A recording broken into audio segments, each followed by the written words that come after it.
नीलगिरी के घने जंगलों में एक पुरानी कहावत थी, संगीत वो भाषा है जिसे हवाएं भी समझती है। इसी जंगल में रानो चिड़िया रहती थी। रानो का दिल जितना छोटा था, उसकी दयालुता उतनी ही बड़ी थी। एक शाम एक बूढ़ा उल्लू बाबा रानो के घोंसले के पास उतरे। वो बहुत थके हुए थे। रानो ने उसे मीठे फल खिलाए और रात भर आराम करने दिया। सुबह होते ही वो पक्षी उड़ने को तैयार था। रानो, तुम्हारी निस्वार्थ सेवा ने मेरा दिल जीत लिया। मैं एक मुसाफिर हूं। मेरे पास धन तो नहीं, पर यह पुरानी लकड़ी की छड़ी है। इसे संभाल कर रखना। अरे दादा, इसकी क्या जरूरत थी? ये कोई साधारण लकड़ी नहीं है रानो। ये एक जादुई बांसुरी है। इसमें पूरे ब्रह्मांड का संगीत कैद है। वो पक्षी उड़ गया और रानो के पास रह गई खोखली बांसुरी। रानो ने उसे अपने घर के मुख्य द्वार पर इस तरह टिकाया कि वो एक लंबे खूबसूरत बरामदे जैसी दिखने लगी। उसने उसे पत्तों और फूलों से सजाकर एक संगीत घर बना दिया। जैसे ही शाम की ठंडी हवा चली, पूरा जंगल स्तब्ध रह गया। ओह, ये आवाज कहाँ से आ रही है? जैसे कोई सितार बज रहा हो। जानो जानो, देखो, तुम्हारा घर गा रहा है। सुनो, कितनी मीठी धुन है। बांसुरी घर से एक ऐसी सुरीली तान निकली कि लड़ते हुए बंदर शांत हो गए और रोते हुए पंछी सोने लगे। रानो का घर अब सुरीली हवेली बन चुका था। जंगल में शांति हो और कालू कौवा उसमें खलल न डाले, ऐसा कैसे हो सकता था? कालू को शांति पसंद नहीं थी। उसे शोर, काव काव और अफरा तफरी पसंद थी। अरे, ये क्या फुसफुसाहट लगा रखी है इस रानो ने? सारा दिन पी पी घूम घूम बजता रहता है। जंगल है या कोई संगीत स्कूल? मुझे तो इस रानो की हवेली फूटी आंख नहीं सुहाती। अरे कालू भाई, इसमें बुराई क्या है? जब से रानो का घर संगीत बजाता है, शिकारी भी यहां आने से डरते हैं। उन्हें लगता है यहां कोई फरिश्ता रहता है। फरिश्ता? रुको, कल मैं इस जादुई बांसुरी पर अपनी आवाज का जादू बिखेरूंगा। फिर देखना, सब मेरे आगे नाचेंगे। अगली सुबह जब रानो दाना चुभने गई थी,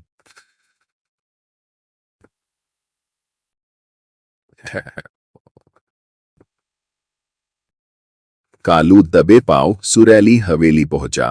अब मैं इसमें इतनी जोर से चिल्लाऊंगा कि पूरा जंगल अपने कान बंद कर लेगा। मेरा गाना सुनकर ये संगीत घर मेरा हो जाएगा। काव काव काव।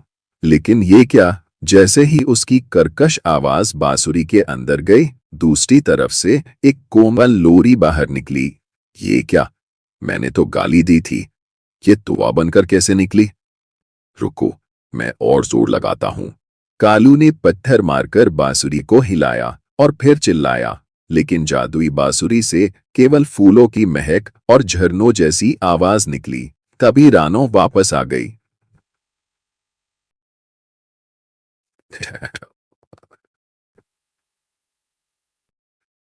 उसने देखा कि कालू बांसुरी को चोंच मार रहा है। कालू भाई, ये क्या कर रहे हो? चोट लग जाएगी तुम्हें। रानो, तूने इस लकड़ी पर क्या जादू किया है? मैं इसमें अपना रॉक संगीत भरना चाहता हूं, पर यह केवल मीठी आवाजें निकाल रही है। मुझे ये बांसुरी चाहिए। कालू भाई, संगीत जबरदस्ती नहीं निकाला जाता, ये तो दिल की गूंज है। मुसाफिर दादा ने कहा था कि ये बांसुरी वही सुनाएगी जो आपके मन में होगा। झूठ बोलती है, मेरे मन में तो गुस्सा है। फिर ये मीठा क्यों गा रही है? शायद इसलिए क्योंकि ये घर अब शांति का प्रतीक बन चुका है। आप इसमें नफरत डालेंगे तो ये उसे प्यार में बदलकर ही बाहर निकालेगी। यही इसकी जादूगरी है। कालो को अपनी हार बर्दाश्त नहीं हुई। उसने एक आखिरी कोशिश की। वो बांसुरी के सबसे बड़े छेद में घुस गया ताकि उसे अंदर से तोड़ सके। लेकिन जैसे ही वो अंदर पहुंचा, उसे अद्भुत शांति का अनुभव हुआ। अंदर की दीवारों से हल्की हल्की गुनगुनाहट आ रही थी। कालो, क्यों थकते हो? शांति में ही असली शक्ति है। कालू के ठंडे पर गए पंख कांपने लगे। उसे अपनी वर्षों की करवाहट बोझ लगने लगी। एक सुबह रानो अपने घर के बांसुरी घर की सफाई कर रही थी। तभी कालू धीरे से पास आया। रानो, क्या मैं तुमसे कुछ पूछ सकता हूं? बिना डांटे जवाब दोगी। अरे कालू भाई, आज आवाज में इतनी नरमी। पूछिए, क्या बात है? बात यह है कि कल रात जब हवा चली और तुम्हारी हवेली से संगीत निकला तो मुझे लगा जैसे मेरे अंदर भी कुछ बज रहा है, पर जब मैं मुंह खोलता हूं तो वही फटी हुई आवाज निकलती है। क्या मैं कभी सुरीला नहीं बन सकता? कालू भाई, सुर गले में नहीं, नीयत में होता है। अगर आप दूसरों को खुशी देना चाहते हैं तो आपकी आवाज खुद ब खुद मीठी लगने लगेगी। क्यों ना हम मिलकर एक सुर संगम पाठशाला शुरू करी? पाठशाला? मैं और तुम? हाँ, लोग हंसेंगे रानो, कहेंगे कि कौवा अब कोयल बनने चला है। रानो ने हार नहीं मानी। उसने पूरे जंगल में ढिंडोरा पिटवा दिया कि सुरीली हवेली में संगीत सिखाया जाएगा। दोपहर होते होते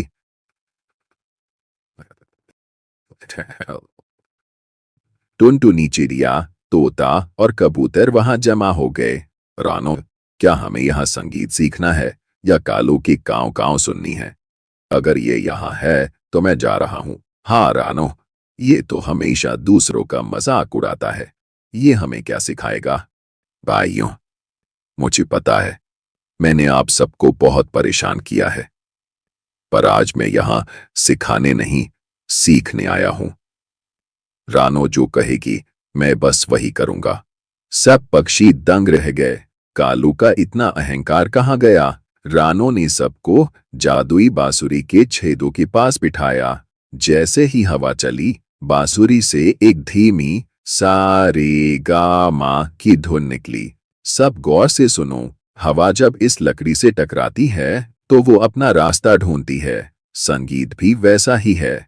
कालू भाई, अब आप कोशिश कीजिए। बस अपनी आंखें बंद करें और सोचिए कि आप किसी प्यासे को पानी पिला रहे हैं। कालू ने आंखें बंद की। उसने अपने भीतर की करवाहट को बाहर निकाला और गले से एक धीमी आवाज निकाली। कों कों। ये आवाज काऊ जैसी तीखी नहीं थी, बल्कि किसी पुराने साज जैसी गहरी थी। अरे, ये तो बुरा नहीं है। कालू भाई की आवाज तो बांस गिटार जैसी लग रही है। देखा, कालू भाई का सुर गहरा है। अगर हम सब मिलकर गाए तो एक पूरा ऑर्केस्ट्रा बन सकता है। एक रात जंगल का राजा शेर वहां से गुजरा। वो अक्सर शिकार की तलाश में रहता था, पर संगीत सुनकर वो रुका। ये क्या अद्भुत शांति है। यहां तो शिकार करने का मन ही नहीं कर रहा। महाराज, ये हमारे प्रेम का संगीत है। क्या आप भी सुनना चाहेंगे? कौवे, मैंने आज तक तुम्हारी आवाज से नफरत की थी, पर आज तुम्हारी इसी आवाज ने मेरे मन को चैन दिया है। आज से तुम्हें कोई कालू नहीं, बल्कि सुरताल कहेगा। पड़ों की आंखों में खुशी के आंसू थे। उसने रानो की तरफ देखा, जिसने उसे ये नई पहचान दी थी। रानो, तुमने मुझे सिर्फ संगीत नहीं सिखाया, तुमने मुझे जीना सिखा दिया। ये बांसुरी जादुई है, पर तुम्हारा दिल उससे भी ज्यादा जादुई है। कालू भाई, संगीत वो पुल है जो नफरत को खत्म कर देता है। अब हमारी सुरीली हवेली हमेशा गूंजती रहेगी।